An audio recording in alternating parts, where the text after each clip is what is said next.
हाँ तो बच्चों, जैसा कि पहले एपिसोड में हमने हजरत आदम अलैहिस्सलाम का जिक्र किया, आज की इस एपिसोड में हजरत शीस अलैहिस्सलाम के बारे में कुछ बताऊंगा, हजरत इदरीस अलैहिस्सलाम के बारे में कुछ लिखूंगा। तो इस प्रोग्राम के शुरू करने से पहले मैं आपसे गुजारिश करूंगा कि जो लोग हमसे जुड़ना चाहते हैं थियोलॉजी से, दीनियात से, जो बच्चे या जो मेरे यूट्यूब चैनल से कुछ फ़ायदा उठाना चाहने वाले लोगों से मैं गुजारिश करूंगा कि इस यूट्यूब चैनल को सब्सक्राइब करें और ज़्यादा से ज़्यादा लोगों तक शेयर करें, ताकि ये दीन की बात, थियोलॉजी की बात और दूसरे बच्चों तक पहुँचे। और अगर मेरे लिखने में या बताने में अगर कुछ गलती होगी तो मैं अल्लाह से माफ़ी मांगूंगा कि अगर कुछ गलती होगी तो उसको माफ़ करेंगे, क्योंकि दीन का मैटर है। हो सकता है जाने अनजाने में हमें हमारे इल्म तक कुछ बात ऐसी हो जो सही ना हो। कोशिश तो मेरी पूरी है कि सही जानकारी आप तक पहुँचाऊँ, लेकिन अगर कुछ गलतियाँ हों तो उसको अल्लाह माफ़ करे और आप लोग भी माफ़ करें। तो मैं आता हूँ इस पर कि हजरत इदरीस अलैहिस्सलाम का असली नाम क्या था। प्रश्न एक, हजरत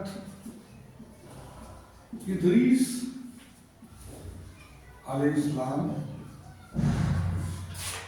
का असली नाम क्या था? किस नाम से आपको उस वक्त पुकारे जाते थे हजरत इदरीस नाम? इसके चार आफनान हैं। पहला आफनान मखदूम, दूसरा आफनान है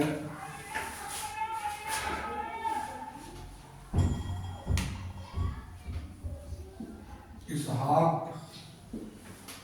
तीसरा ऑप्शन है, चार ऑप्शन मैं दे रहा हूं और चार ऑप्शन में से एक ऑप्शन जो सही होगा वो मैं आपको बताऊंगा।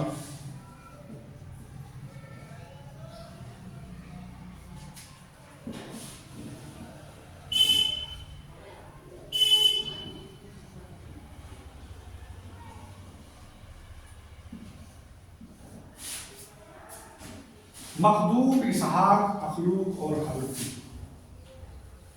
इसमें से जो असल नाम है वो है अखलूक। इदरीस अलैहिस्सलाम का असल नाम अखलूक से जाना जाता है। और दूसरे एक सवाल ये उठता है कि इदरीस अलैहिस्सलाम अभी हैं कहाँ? प्रश्न एक उठता है, इदरीस अलैहिस्सलाम कहाँ हैं? तो इसका चार ऑप्शन है। पहला आसमान,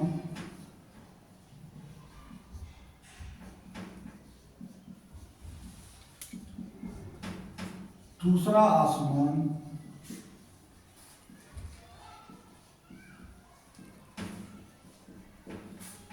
तीसरा आसमान और चौथा आसमान। इसमें एक चार में से एक सवाल का जवाब सही है। वो जवाब है इदरीस अलैहिस्सलाम चौथे आसमान पे है। फिर एक सवाल ये हो रहा है कि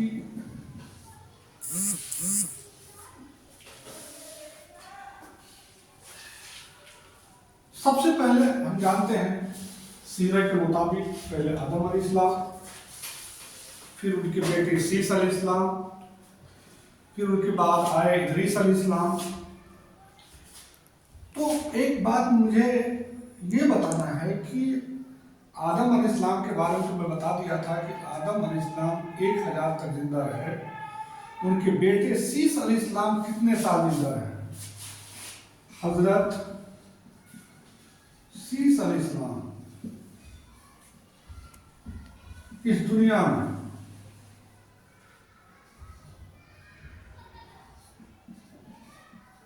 में कितने साल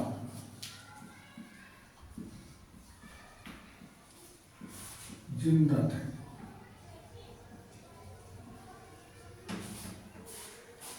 इसका आंसर आता है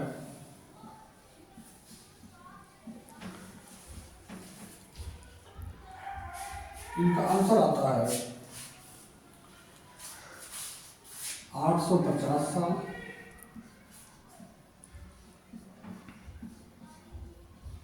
950 साल,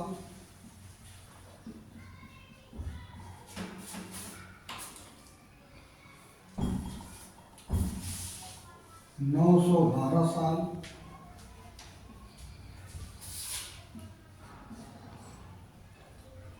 और 832 साल। हज़रत शीश अलैहिस्सलाम इस दुनिया में कितने साल जिंदा थे? उसका जवाब है 912 साल। आपकी जिंदगी दुनिया में 912 साल की है। हज़रत इदरीस अलैहिस्सलाम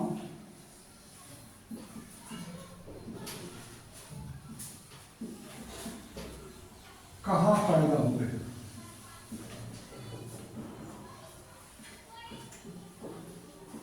सवाल है, उसका जवाब है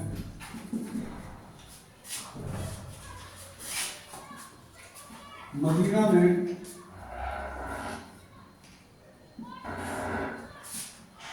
दूसरा करबला में, तीसरा कूफा में, चौथा यरूशलेम में। हज़रत इदरीस अलैहिस्सलाम कहाँ पैदा हुए?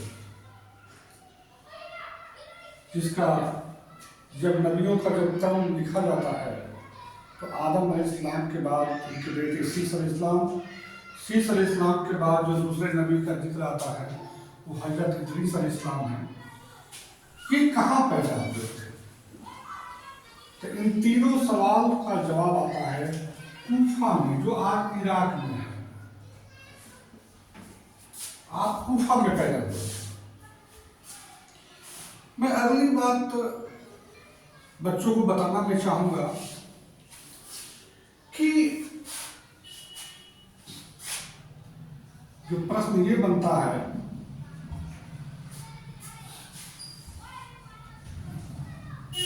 कि काबिल ने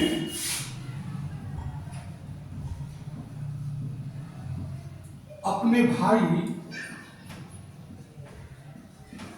हाबिल का कत्ल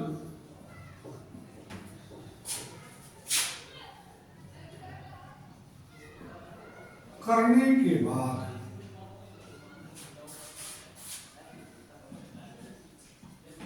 अपने पीठ पर कितने साल तक ढोते रहे?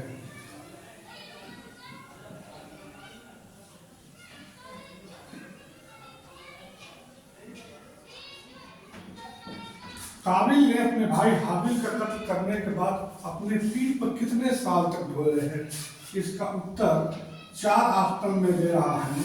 पहला है 50 साल, दूसरा है 40 साल, तीसरा है 12 साल और चौथा है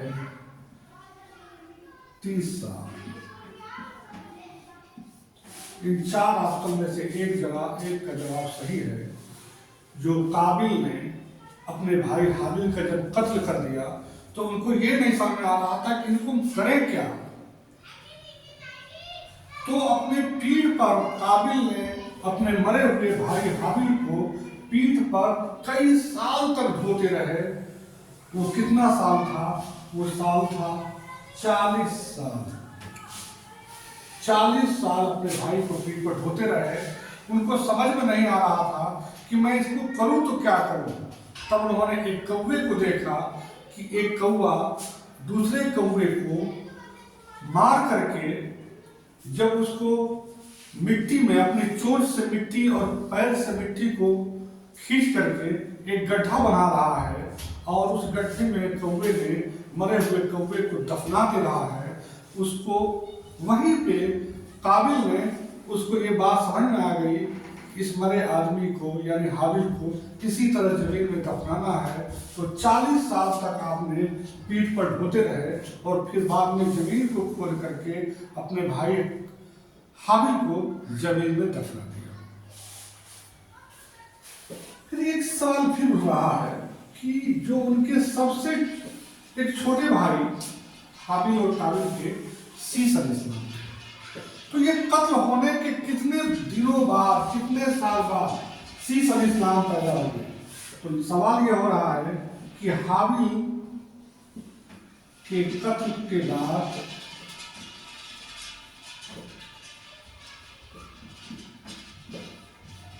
होने के बाद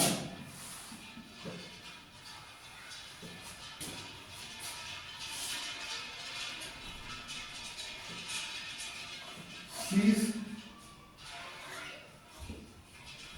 अलैहिस्सलाम कितने साल बाद पैदा हुए? कितने साल बाद पैदा?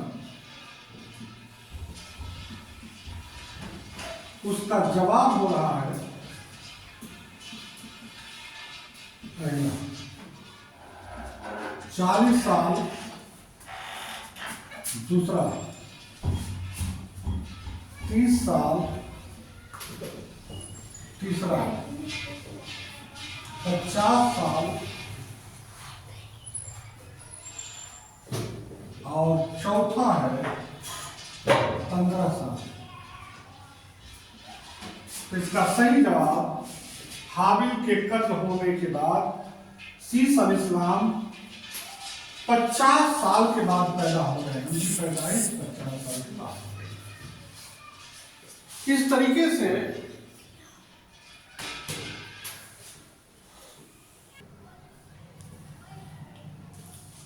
अभी तक हम जिक्र कर रहे थे हजरत आदम अलैहिस्सलाम, हजरत शीश अलैहिस्सलाम, हजरत इदरीस अलैहिस्सलाम। इनके बाद जो नबी आते हैं जिसको हम हजरत नूह अलैहिस्सलाम के बारे में जानते हैं, तो इसके बारे में 2-4 सवाल मैं आपको पहुंचा रहा हूं कि हजरत नूह अलैहिस्सलाम को किस लक़ब से पहचाना जाता है। तो एक सवाल ये बनता है, प्रश्न,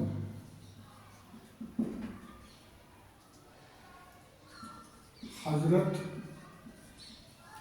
नूह अलैहिस्सलाम को किस लक़ब से भी जाना जाता है?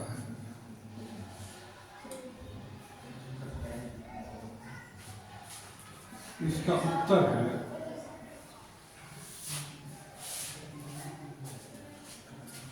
उत्तर है आपको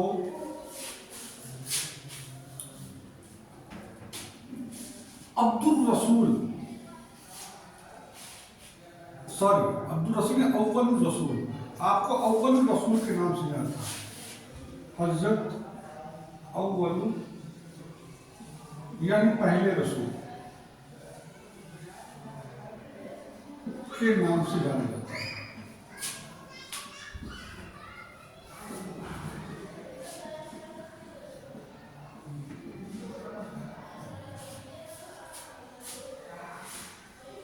सवाल दूसरा बन रहा है, प्रश्न नंबर 2 नूह अलैहिस्सलाम के बारे में आप तक बता देना चाहता हूं कि हजरत नूह अलैहिस्सलाम इस दुनिया में कितने साल है। सवाल ये होगा, हजरत नूह अलैहिस्सलाम इस दुनिया में कितने साल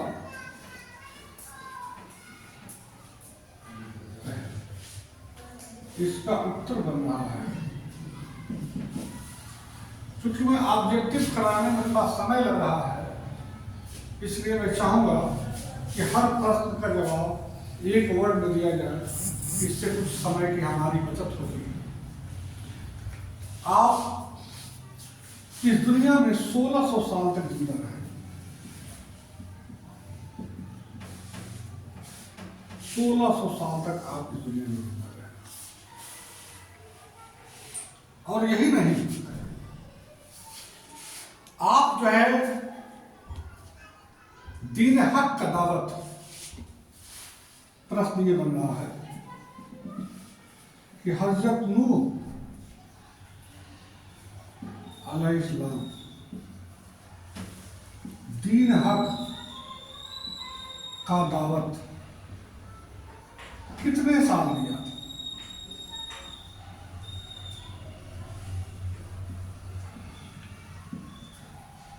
जिसका उत्तर बनता है, आपने दीन हक का दावत इस दुनिया में लगभग बताया जाता है कि 950 साल तक आपने दीन हक का दावत दिया।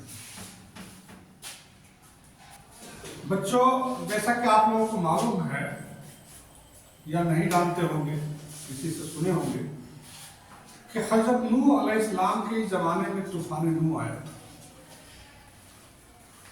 और तूफान नूह इतना जबरदस्त था, इस जमीन पर कोई ऐसी चीज नहीं थी जो उस तूफान नूह में बह नहीं गई। उसी तूफान नूह में काबा को, तूफान नूह से पहले मक्का के अंदर जो काबा शरीफ है, उसको अल्लाह ने उस जन्नत में उठा दिया। तो वो इस तरह जबरदस्त किस्म की जो है तूफान नूह था।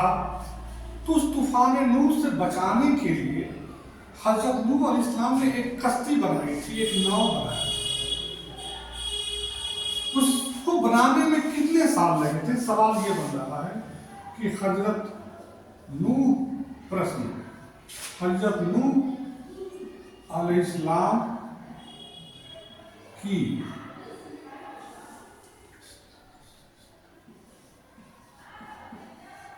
कश्ती कितने वर्ष में तैयार हुई थी? कितने साल में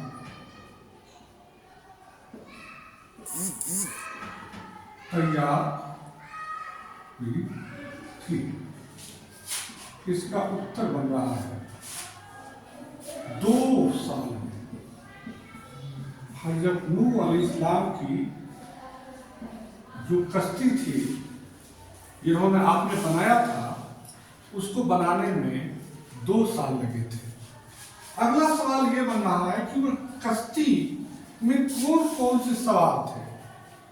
तो उस कश्ती में हर जानवर के जोड़े, हर पंछियों के जोड़े, इंसान, वो लोग जो नूह अलैहिस्सलाम से अकीदत रखते थे, बाकी सारे लोग जमीन पर बह गए थे तूफान नूह में। तो उस कश्ती पर कौन कौन सवार था? तो पता चलता है कि उस कश्ती में हर जानवर, चौपाई जानवर, जंगली जानवर, परिंदे, सारे के जोड़े उसमें रख लिए गए थे। तो कितना दर्जा बना था, उसमें कितने दर्जे बने थे?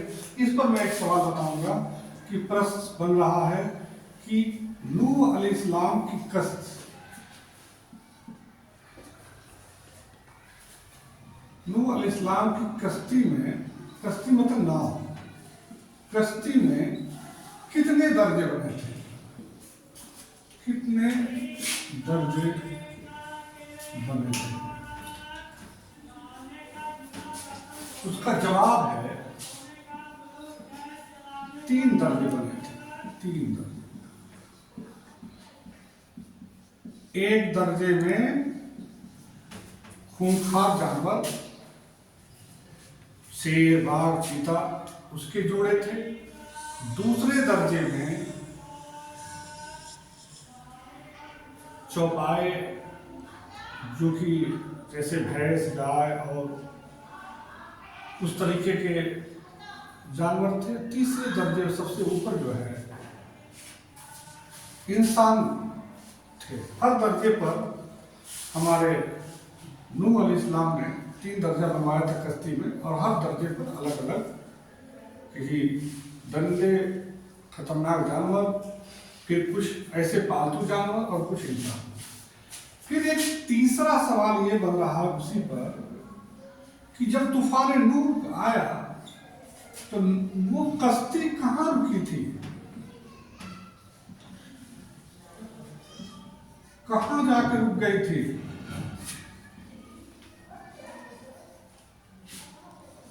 कहाँ रुकी थी? उसका एक सवाल बनता है। तूफान में समय जाने वाला जो है कश्ती, वो कहाँ जाकर रुकी थी? तो इसके बारे में बताया जाता है कि एक पहाड़ है। उस पहाड़ को जूद के पहाड़ बोलते हैं, जूदी पहाड़। तो ये कश्ती जूदी की पहाड़,